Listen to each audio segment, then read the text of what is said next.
नमस्कार, आप देख रहे हैं न्यूज 18 में हूं आपके साथ मेनका चौधरी। उत्तराखंड की बात कर लेते हैं। आज धामी कैबिनेट कई बड़े फैसले ले सकती है। कैबिनेट मीटिंग होनी है सचिवालय में 11 बजे। उपनल कर्मियों की मांग पर आज बड़ा फैसला लिया जा सकता है। लंबे वक्त से ये कर्मचारी नियमित किए जाने की मांग के साथ आंदोलन कर रहे हैं और ये उम्मीद जताई जा रही है कि इनकी मांग पर आज बड़ा फैसला कैबिनेट के दौरान लिया जा सकता है। 11 बजे सचिवालय में कैबिनेट मीटिंग शुरू होगी। सुनील नौप्रभात हमारे सहयोगी देहरादून से हमारे साथ मौजूद है। सुनील, उपनल कर्मचारियों की संख्या कितनी है, क्या मांग कर रहे हैं और क्या खबरें आ रही हैं? देखिए, प्रदेश भर में बड़ी संख्या में उपनल कर्मी कार्यरत हैं। कमोबेश हर विभाग में उपनल कर्मी सालों से यहाँ पर काम कर रहे हैं। कई उपनल कर्मियों को 10-10 साल से ऊपर का समय हो गया है और ये लोग लंबे समय से मांग कर रहे हैं कि उनको वर्षवार उनको नियमितीकरण किया जाए। जिस तरह से पूर्व में हाईकोर्ट भी कह चुका है कि जिनको 5 साल से ज्यादा समय हो गया उनको नियमित किया जाए। और पिछले कुछ समय में मुख्यमंत्री पुष्कर सिंह धामी ने भी बाकायदा उपनल कर्मियों को पूर्व में आश्वासन दिया था कि उनको नियमितीकरण किया जाएगा और इसके संदर्भ में एक कमेटी भी सरकार के द्वारा गठित की गई थी। एक बार फिर से उपनल कर्मी आंदोलनरत हैं। पिछले कई दिनों से वो आंदोलन कर रहे हैं, सड़कों पर उतरे हैं। तो ये माना जा रहा है कि आज की कैबिनेट मीटिंग में सरकार उपनल कर्मियों से जुड़े मुद्दे पर कुछ महत्वपूर्ण फैसला ले सकती है। जी, धन्यवाद सुनील, इस वक्त पूरी जानकारी देने के लिए। उपनल कर्मियों की मांग पर कोई गंभीर और बड़ा फैसला सरकार ले सकती है। लंबे वक्त से ये संविदा पर काम कर रहे हैं और अब नियमित किए जाने की मांग कर रहे हैं।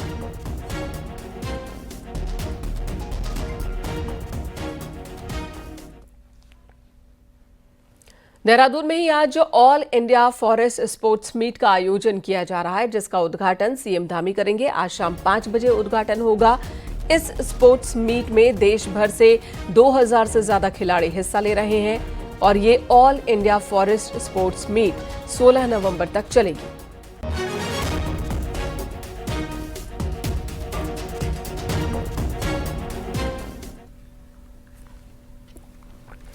और अब बात उत्तराखंड कांग्रेस की। उत्तराखंड कांग्रेस में बड़े फेरबदल किए गए। प्रदेश अध्यक्ष करण माहरा की छुट्टी कर दी गई है। साथ ही गणेश गोदियाल को नया प्रदेश अध्यक्ष बनाया गया और इसी के साथ प्रीतम सिंह, हरक सिंह रावत को भी बड़ी जिम्मेदारी दी गई है।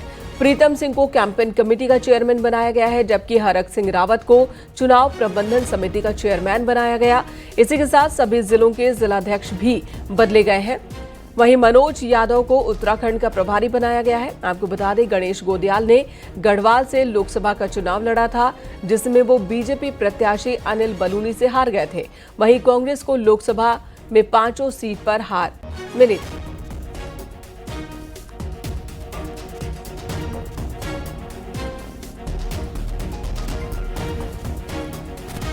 तो एक बार फिर गणेश गोदियाल को जिम्मेदारी मिली है उत्तराखंड कांग्रेस की।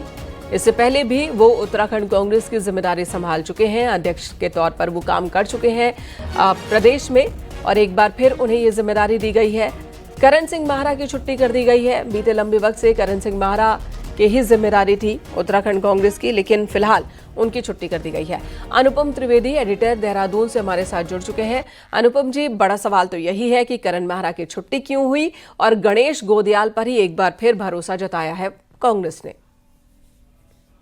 जी देखिए, मेनका क्योंकि चुनाव में करीबन 1.25 साल का समय बचा है उत्तराखंड में जो विधानसभा चुनाव होने हैं, ऐसे में कांग्रेस ने एक बड़ा फेरबदल किया है। लेकिन ताज्जुब की बात यह है कि इसने कैंपेन कमेटी जो चुनाव के समय बनती है और इलेक्शन मैनेजमेंट कमेटी, उसके भी अध्यक्ष चुन लिए हैं, जो कि बड़ा कांग्रेस के लिहाज से बड़ा अप्रत्याशित है। कांग्रेस में जितना मैंने देखा है, कांग्रेस की राजनीति को जितना करीब से समझा है, वहां ऐसा अमूमन होता नहीं है। आखिरी समय तक फैसले होते हैं। तो ये कांग्रेस के लिहाज से काफी इंपॉर्टेंट है। गणेश गोदियाल को संभवतः इसलिए बनाया गया है क्योंकि जो पिछला विधानसभा चुनाव था 2022 में, उस समय भी वो अध्यक्ष थे। हालांकि उस वक्त कांग्रेस हार गई थी। उसके बाद उन्होंने लोकसभा का चुनाव लड़ा और उसके बाद जितने भी इलेक्शंस हुए हैं पंचायतों के और लोकल बॉडीज के, उसमें वो काफी सक्रिय रहे हैं गढ़वाल क्षेत्र में। तो वो पार्टी ने एक जरूर एक यहाँ पर कार्ड खेला है कि उसकी इससे पहले जो अध्यक्ष थे करण मेहरा, जो आउटगोइंग अध्यक्ष हैं, वो कुमाऊं से आते थे। तो इस तरीके से एक एक्सपेरिमेंट पार्टी ने किया है। दूसरा जो हरक सिंह रावत हैं, हरक सिंह रावत के लिए ये है कि वो पिछले विधानसभा चुनाव के समय में कांग्रेस में आए थे, वो कई पार्टियों में रह चुके हैं, उससे पहले बीजेपी में थे, वहां की सरकार में मंत्री भी रहे। जी। तो उनकी पार्टी में उनकी एंट्री को लेकर उस समय बड़ा विरोध था, वो आए भी थे, लेकिन बहुत कोई इनको ऐसा मजबूत काम नहीं दिया गया था। पार्टी ने एक उनपे बड़ा दांव खेला है, जी। ये कांग्रेस आला कमान ने। तो ये एक्सपेरिमेंट के लिहाज से देखिए एक बड़ा पॉलिटिकल एक्सपेरिमेंट है बीजेपी में। और मैं कहूंगा कि बीजेपी ने इस वक्त, सॉरी, कांग्रेस ने इस वक्त जो ये फेरबदल किया है वो कुछ बीजेपी स्टाइल में किया है, जबकि बिल्कुल, कोई भी बिल्कुल, इस वक्त को एक्सपेक्ट नहीं बिल्कुल। कर रहा था। उस वक्त ये अनुपम बड़ा जी, यही फेरबदल हुआ है सवाल जी। है कि इलेक्शन से 1.5 साल पहले लगभग इतने बड़े फैसले ले लेना, चुनाव प्रबंधन और कैंपेन कमेटी, जबकि इसका ऐलान अमूमन कांग्रेस में आखिर के वक्त में होता है, जैसा कि आपने भी बताया। तो इसकी वजह आपको क्या लग रही है? क्या इस बार कांग्रेस दिखाना चाहती है कि हमने तैयारी अभी से शुरू कर दी है, या फिर हरक सिंह रावत, प्रीतम सिंह ये नाराज ना हो जाए, इनके समर्थक कुछ और ऑप्शन न तलाशने लगे, इस वजह से इन्हें भी जिम्मेदारी दे दी गई है? ये मैसेज पहले से। देखिए, उत्तराखंड में जो कांग्रेस में सबसे बड़े नेता माने जाते रहे हैं वो रहे हैं हरीश रावत। हरीश रावत में पार्टी ने बहुत बार दांव खेला, उनको विधानसभा चुनाव में भी लड़ाया है। उनको मतलब उनके कहने पे बहुत से फेरबदल भी होते रहे हैं समय समय पे। और यहाँ तक कि जब पिछला चुनाव हुआ था उसमें कैंपेन कमेटी के कर्ता धर्ता वही थे, हरीश रावत। इस बार मुझे लगता है कि चुनाव में जब 1.25 साल रह गया और कांग्रेस को ये समझ में आ गया कि 10 साल से हम यहाँ उत्तराखंड में अपोजिशन में हैं, तो करो मरो की स्थिति पार्टी मान के चली है। और उत्तराखंड उन एक स्टेटों में से है कि जहां पर कांग्रेस वर्सेस बीजेपी की सीधे लड़ाई है, आमने सामने की लड़ाई है। तो ट्रेंड ये रहा है हिमाचल की तरह कि एक बार एक पार्टी हारती है तो दूसरी जीतती है। जिस मिथक को पिछले बार पुष्कर सिंह धामी की सरकार ने तोड़ा और वो रिपीट कर गई, दोबारा आ गई। तो यही चीज कांग्रेस के अंदर ये बहुत डिस्कशन हुआ था और उनको डर सता रहा था कहीं ऐसा ना हो कि जो हमारी जो विपक्ष, एक सॉलिड विपक्ष की भूमिका में जो इमेज क्रिएट नहीं हो रही है उसका कहीं खामियाजा चुनाव में ना भुगतना पड़े। तो इसलिए मुझे लगता है कि एक्सपेरिमेंट किया गया है और पहले से पूरे चेहरे बदल दिए गए हैं। और एक तरीके का दांव है। देखिए, कुमाऊं के लिहाज से आप देखेंगे तो वहां पर अभी भी यशपाल आर्या हैं वहां बड़े नेता के तौर पर, और इधर से गढ़वाल क्षेत्र से 3 नेताओं को लाया गया है। तो एक तरीके का बैलेंस भी पार्टी ने किया है और एक्सपेरिमेंट किया है। और अब ये देखने वाली बात होगी आने वाले दिनों में किस तरीके से अपनी छाप छोड़ पाते हैं, क्योंकि बिल्कुल, इसी पे सब कुछ डिपेंड करेगा आगे वाले चुनाव का आउटकम। जी मैंने कहा। बिल्कुल। धन्यवाद अनुपम जी, इस वक्त आप पूरी जानकारी देने के लिए। तो उत्तराखंड कांग्रेस ने बड़े फेरबदल किए हैं, पार्टी के अंदर सांगठनिक फेरबदल किए हैं और एक एक्सपेरिमेंट के तौर पर इसे देखा जा रहा है। गणेश गोदियाल को एक बार फिर से जिम्मेदारी दी गई, तो वहीं हरीश रावत को भूलती दिख रही है कांग्रेस, ऐसा लग रहा है। इधर ग्रीष्मकालीन राजधानी गैंडसैंड अब स्मार्ट सिटी के रूप में विकसित होगी। सीएम पुष्कर सिंह धामी ने गैंडसैंड समेत राज्य के पहाड़ी क्षेत्रों को स्मार्ट सिटी की तर्ज पर विकसित किए जाने के प्रस्ताव को मंजूरी दी और इस योजना में प्रथम चरण में नगर निगम पिथौरागढ़, नगर पालिका परिषद उत्तरकाशी और नगर पंचायत गैंडसैंड को स्मार्ट सिटी के रूप में डेवलप किया जाएगा। सीएम धामी ने कहा कि गैंडसैंड को स्मार्ट सिटी बनाना प्रदेश के संतुलित और पर्वतीय विकास की दिशा में ऐतिहासिक कदम है।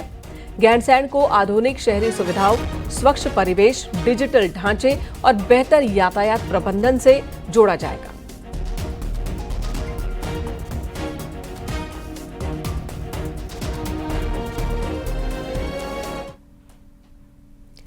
तो राज्य की रजत जयंती वर्ष उत्सव के बाद मुख्यमंत्री पुष्कर सिंह धामी ने जनसंवाद किया और इसे और तेज कर दिया है। मंगलवार को मुख्यमंत्री कैंप कार्यालय स्थित मुख्य सेवक सदन में आयोजित जनता मिलन कार्यक्रम में पहुंचे और इस दौरान सीएम धामी ने प्रदेश भर से आए लोगों की शिकायतें सुनी।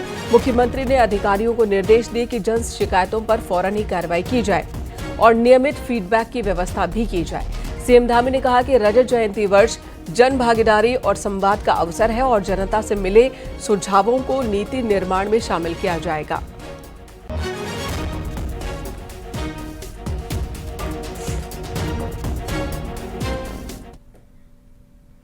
उत्तराखंड में 3 महीने पहले पंचायत चुनाव संपन्न हो चुके हैं और प्रधान भी बन चुके हैं, लेकिन करीब 4,500 प्रधान कुर्सी नहीं संभाल पाए। अब इनके लिए अच्छी खबर है। राज्य निर्वाचन आयोग ने पंचायतों में खाली पड़े पदों पर उपचुनाव की अधिसूचना जारी कर दी, लेकिन राहत के साथ साथ इसमें एक पेंच भी है जो 5 साल बाद पंचायत व्यवस्था को उलझा देने वाला है।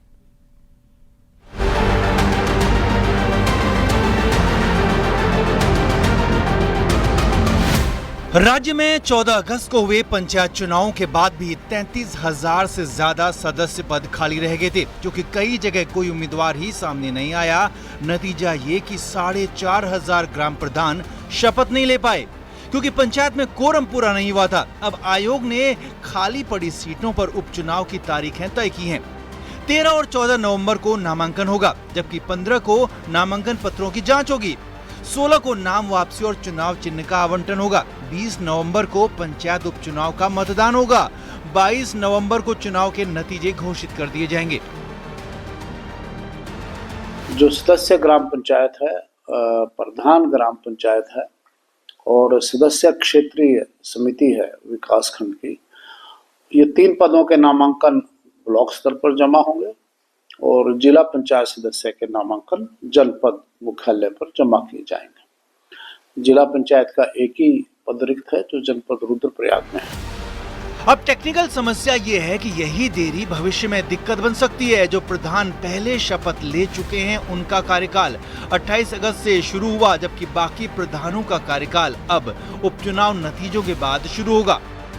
अब तक ये 3 महीने का अंतराल हो जाएगा कि जो पीछे लगभग 2600 प्रधानों की शपथ हुई, तो वो अपना काम 3 महीने पहले शुरू कर चुके हैं और इनको 3 महीने लेट काम करने का मौका मिलेगा, लेकिन ये अपना काम शुरू कर पाएंगे और वो एक जो संशय है वो खत्म हो जाएगा। यानी 5 साल बाद आधी पंचायतों का कार्यकाल पहले खत्म होगा और बाकी का 3 महीने बाद, जिससे बीच के वक्त में प्रशासन को पंचायतों पर नियंत्रण संभालना होगा।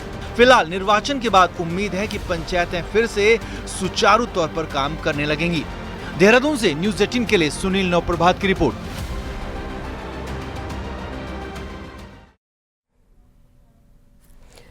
प्रधानमंत्री नरेंद्र मोदी के दौरे के बाद बीजेपी ने मिशन 2027 की तैयारियों के क्रम में महिलाओं को फोकस में रखा। उत्तराखंड में 40 लाख से ज्यादा महिला वोटर्स हैं और चाबी इन्हीं के हाथों में है।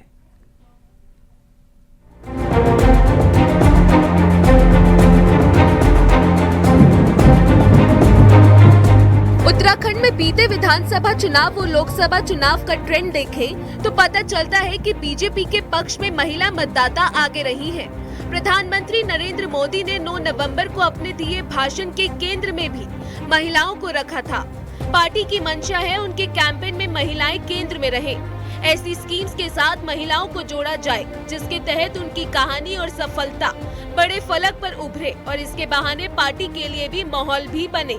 उत्तराखंड सरकार के flagship product brand house of Himalayas में और ज्यादा महिलाओं को जोड़ने की योजना है।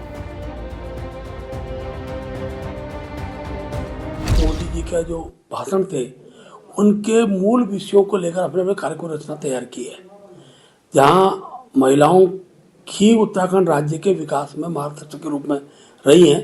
तो हमने अपने महिला मोर्चा को सशक्त रूप से कुछ कार्यक्रम दिए हैं।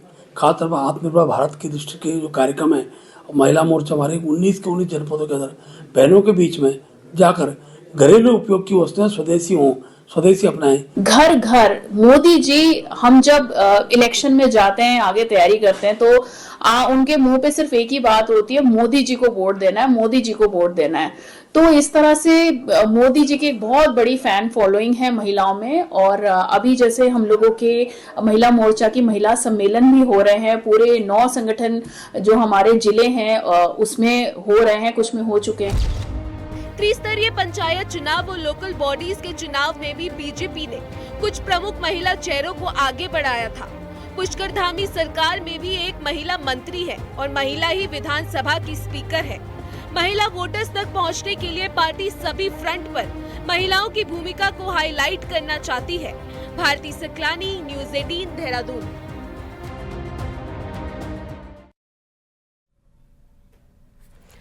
मुख्यमंत्री आवास में मंगलवार को महिला क्रिकेट विश्व कप विजेता टीम की सदस्य स्नेह राणा ने सीएम पुष्कर सिंह धामी से भेंट की। मुख्यमंत्री ने उन्हें शानदार प्रदर्शन के लिए बधाई दी और कहा कि स्नेह राणा ने अपने खेल से प्रदेश और देश का गौरव बढ़ाया है। सीएम ने कहा कि स्नेह जैसी खिलाड़ी उत्तराखंड की बेटियों के लिए प्रेरणा है। उन्होंने आश्वस्त किया कि राज्य सरकार खिलाड़ियों को ट्रेनिंग, नौकरी और आर्थिक सहायता समेत हर संभव सहयोग देती रहेगी। स्नेह ने राज्य सरकार के सहयोग के लिए आभार जताया।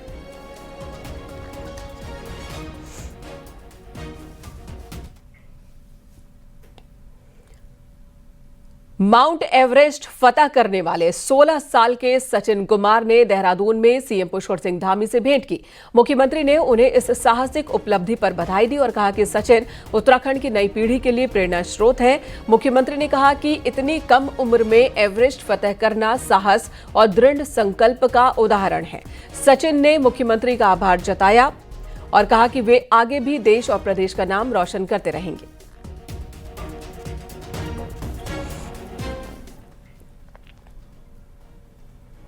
दिल्ली धमाकों की गूंज देहरादून तक सुनाई दी। राजधानी से सीधे जुड़े उत्तराखंड के लोगों में अपनों की सलामती को लेकर चिंता बढ़ गई है। देहरादून से दिल्ली जाने वाली बसों में यात्रियों की संख्या में बहुत कमी देखने को मिल रही है। इसी पर आपको ये रिपोर्ट दिखाते हैं।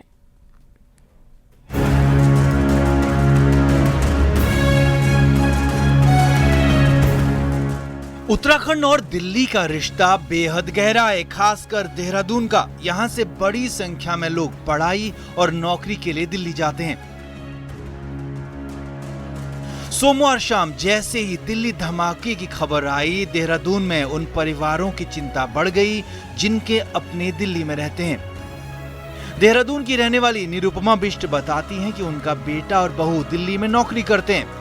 धमाकों के बाद उनके ऑफिस ने ऑनलाइन वर्क मोड लागू कर दिया, लेकिन निरुपमा को चिंता है कि ऐसी घटनाओं के बाद परिवार से दूर रहना और मुश्किल हो गया है। बच्चे जब वहाँ रहते हैं तो डर तो रहता ही है कि जब बच्चे बाहर जाते हैं तो डर तो बना ही रहता है, क्योंकि ये घटनाएं दिन पर दिन बढ़ती ही जा रही हैं।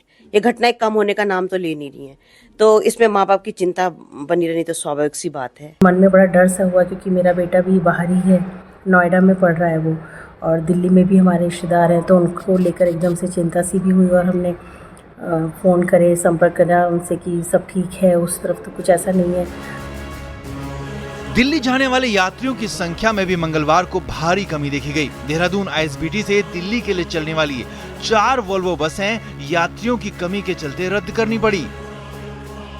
सामान्य बसों में भी यात्रियों की संख्या काफी कम रही। दिल्ली में बम विस्फोट की घटना घटित होने के बाद यात्रियों में भय का माहौल है और आज दिल्ली जाने वाले यात्रियों की संख्या आईएसबीटी देहरादून से कम हुई है। आज दोपहर तक 4 वोल्वो बसें यात्रियों के अभाव में नहीं संचालित हो पाई। दिल्ली धमाकों का असर पूरे देश में देखा गया, लेकिन देहरादून जैसे शहरों में जहां दिल्ली से सीधी कनेक्टिविटी है, वहां इसका असर और भी गहरा रहा। लोग अपनों की सलामती के लिए चिंतित हैं और फिलहाल दिल्ली की यात्रा से भी बच रहे हैं। न्यूज़ 18 के लिए देहरादून से भारती सकलानी की रिपोर्ट।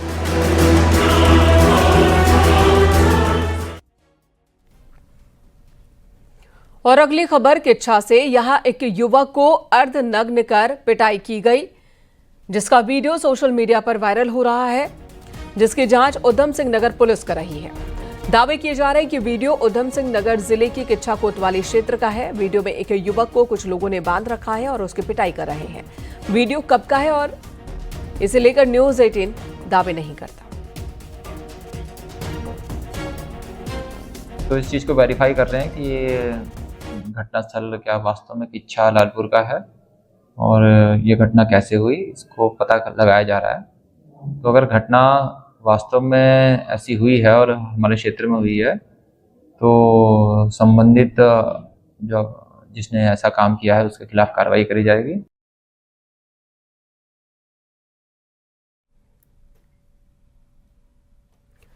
इधर विकासनगर में ट्रैफिक नियमों की जबरदस्त तरीके से अनदेखी की जा रही है और प्रशासन और आरटीओ विभाग मूक दर्शक बना हुआ है। हादसों का लगता है इंतजार कर रहा है।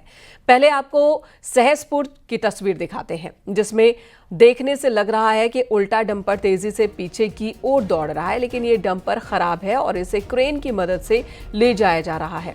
तस्वीरों में भले ही आपको क्रेन नहीं दिख रही होगी, लेकिन डंपर की उल्टे तरीके से टो कर ले जाया जा रहा है। डंपर को पीछे से आने वाली गाड़ियों के लिए भ्रम की स्थिति हो सकती है, लेकिन मजे की बात यह है कि किसी भी चौराहे पर इस तरीके से ले जा रही क्रेन को रोकने की कोशिश तक नहीं की गई। वहीं दूसरी तस्वीर देखिए, एक पिकअप गाड़ी ने अपना डाला गिरा दिया ताकि नंबर प्लेट छिपा सके और ये गाड़ी भी तेजी से आगे बढ़ती रही। उसी के साथ एक और लोडर है जो बिना नंबर के ही सड़क पर फर्राटा भर रहा है। इसे भी ना तो किसी ने रोका, न कहीं चेकिंग की गई, न कोई पूछताछ। तो कहने को बहुत सघन चेकिंग अभियान चल रहा है पूरे उत्तराखंड में, लेकिन ये 2 तस्वीरें देखिए जो बता रही हैं कि कहीं पर भी कोई रोक टोक नहीं है।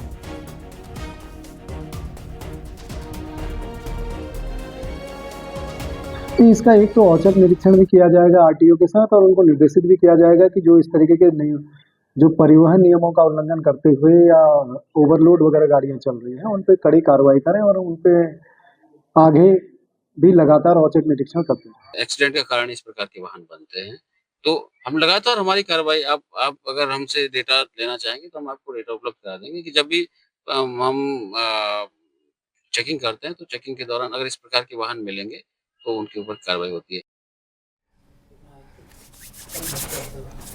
और अब पहाड़ की 10 बड़ी खबरों पर नजर डालते हैं पहाड़ टॉप 10 में। रुड़की की मंगलौर कोतवाली पुलिस ने लूट की घटना को अंजाम देने वाले गिरोह के 2 आरोपियों को गिरफ्तार किया। दोनों के पास से लूट का सामान बरामद किया गया। हरिद्वार के डीएम ने भूपतवाला में चल रहे सीवर लाइन निर्माण कार्यों का निरीक्षण किया। साथ ही गुणवत्ता में किसी भी लापरवाही को बर्दाश्त न करने की बात कही। रुड़की में किसानों ने सिविल लाइन कोतवाली का घेराव किया। खेत से ट्यूबवेल चोरी पर कोई कार्रवाई न होने पर हंगामा किया। 23 अक्टूबर को प्रतिबंधित मीट के चक्कर में काला ढोंगी और रामनगर थाना इलाके में बवाल हो गया। इस मामले में एसआईटी को जांच की जिम्मेदारी दी गई है। पिथौरागढ़ में सलोनी सरसों तेल कंपनी पर 2 लाख रुपए का जुर्माना। खाद्य विभाग ने कंपनी के जो सैंपल लिए थे वो फेल हो गए। रामनगर तहसील पर पंचायत प्रतिनिधियों ने जिला विकास प्राधिकरण के खिलाफ धरना दिया। 25 गांव को जबरदस्ती प्राधिकरण में शामिल करने का आरोप लगाया। हरिद्वार में एक पेड़ पर विशालकाय अजगर लिपटा नजर आया। वन विभाग की टीम ने 12 फीट लंबे अजगर को सुरक्षित निकाला और जंगल में छोड़ा। नैनीताल के सतौली में वन भूमि पर कब्जे को लेकर कमिश्नर कुमाऊं ने अधिकारियों को फटकार लगाई। निरीक्षण के दौरान 176 हेक्टेयर जमीन के दस्तावेज नहीं मिले थे। कॉर्बेट टाइगर रिजर्व के बाहर ही इस समय कई वन्यजीव नजर आ रहे हैं, जिससे ढिकाला में टाइगर की बम्पर साइटिंग की उम्मीद सैलानी कर रहे हैं। जोशीमठ के केंद्रीय विद्यालय का स्थापना दिवस धूमधाम के साथ मनाया गया।